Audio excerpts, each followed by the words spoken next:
Hey everybody, this is Phoenix Down and welcome back to Let's Play Final Fantasy V 4-Job Fiesta. Today we are wrapping up the events of the first world, starting with the battle against the Sandworm, the guardian of the Quicksand Desert. Now if I were playing this game normally, I would have one of my party members currently as a blue mage, and just use the Aqua spell that you can learn from the Dome Chimera in the deserts outside of Karnak, and just defeat the monster in one hit. That's all it takes with the Aqua spell. You know, the reason why that's so effective is because for some reason the developers of Final Fantasy V decided to make desert monsters their own specific type of enemy.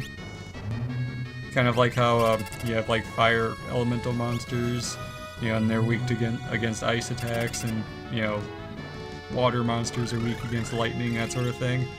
Well, they made desert monsters weak against water, but not ice, unfortunately. But that isn't really the most practical decisions because there's basically only 2 water spells in the entire game that you can utilize against desert monsters. You know, I mean, you could have a Geomancer who could use a water elemental terrain spells, but that only works if you're on a water battlefield, like in the Istory Falls, and maybe like on a boat or something.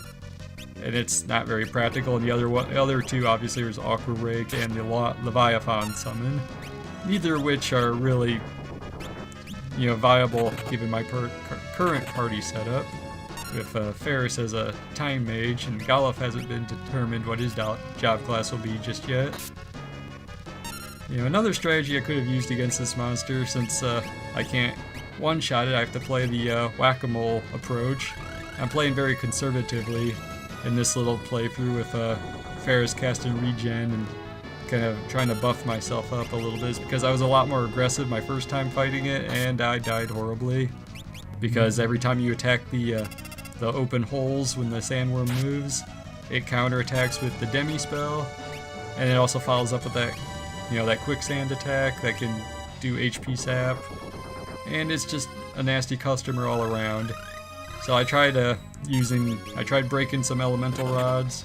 I tried having, you know, Bart's, you know, use the build-up command, but apparently when a monk hits an empty hole, it counts as 2 hits because he's attacking twice, so it counters with Demi 2 times as well. Now that's very unfortunate for me there. But anyway, you know, another strategy I could have done if I had a mediator in my party. See the quicksand attack there that does a little bit of damage plus HP sap. I could have, if I had a mediator in the party, traveled all the way back to North Mountain, where you get the Hiryu for the first time, the Windrake, depending on what your translation you're playing. I could have used the control command on the flying hang glider cats, I forget the specific name for, and and cast the float spell on the party, and then without using a tent or staying at an inn or anything, traveled all the way back here and went straight to the Quicksand Desert to try to access it. I could have avoided that there if that were an option, and the quicksand attack would not be able to hit me because it's earth elemental. Unfortunately, I was not fortunate in that aspect of my setup.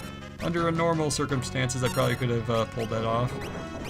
And Lena and Galuf aren't doing so well right now.